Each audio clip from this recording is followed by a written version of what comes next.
fête de l'Ordre, monsieur le député, monsieur le président de la communauté urbaine, monsieur, je vais m'en remettre à la formule de Bertrand tout à l'heure, mesdames, messieurs, chers amis qui avaient répondu à notre invitation, merci à tous. Donc, nous sommes réunis pour l'inauguration de cette salle, de ce conseil, de ce conservatoire, extension du conservatoire à rayonnement départemental. Et cette belle salle de musique portera le nom de Thomas. C'est bien sûr des remerciements que je vous adressais à tous, à monsieur le président de la communauté urbaine et à monsieur le maire d'Alençon, qui ont mené à bien ce projet qui prend encore aujourd'hui. Merci à tous pour vos propos, plein d'émotion. Mais c'est aussi, et bien évidemment, et vous le comprendrez, je pense, messieurs, vous n'en prendrez pas ombrage, que c'est à Joachim Peillot que j'adresserai mes remerciements. Nos remerciements, ceux de ma famille, sincères et chaleureux.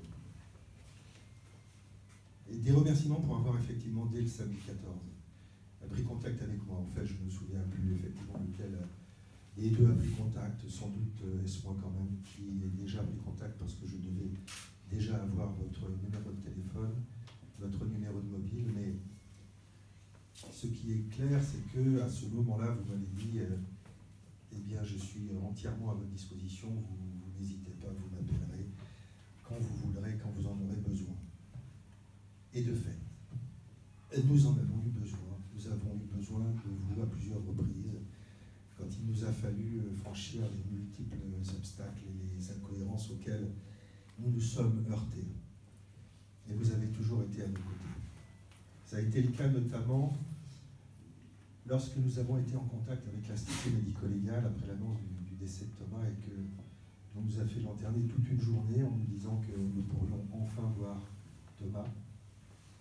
Et qu'ensuite on nous annonçait que finalement ça ne serait pas possible parce que l'Institut médico-légal fermait à 18h. Il y avait 130 victimes décédées qui étaient toutes adressées à l'Institut médico-légal, mais il fermait à 18h.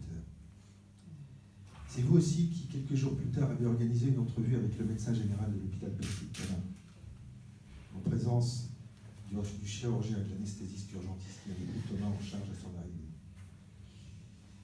Une entrevue pour tenter de nous expliquer pourquoi, alors que nous étions passés le samedi à midi, samedi 14 à midi avec Nicolas, merci, on nous avait dit qu'il n'était pas dans cet hôpital et que nous avions donc continué à le chercher. Et nous apprenions le dimanche à 14h qu'il était décédé à 4h dans la nuit du vendredi au samedi à l'hôpital Percy-Clamart. Même si cette entrevue n'a guère apporté de réponse, elle a été importante, très importante pour nous. C'est ensuite vous qui m'avez contacté pour me dire que vous souhaitiez que la ville fasse quelque chose à la mémoire de Thomas. Nous avons échangé et j'ai alors souhaité que ce quelque chose, à l'époque encore indéfini, puisse être en relation avec les arts, le spectacle, la musique.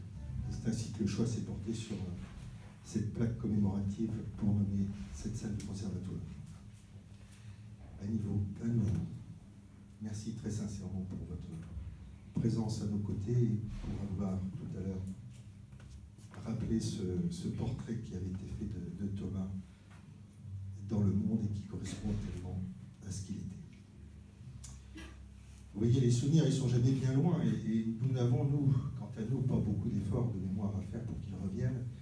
Il suffit de peu de choses, une image, un lieu, chaque jour.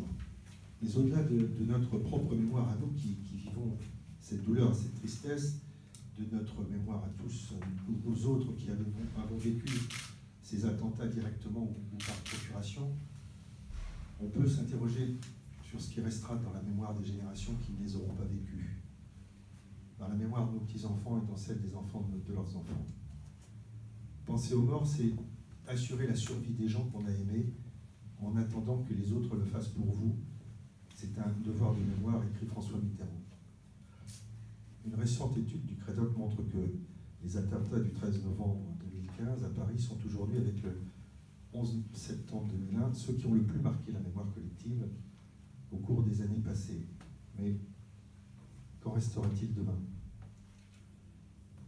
Denis Péchanski, qui mène une étude sur la mémoire collective de ces attentats, dit aussi Les victimes vivent une double peine lorsque leur souffrance s'efface du souvenir commun.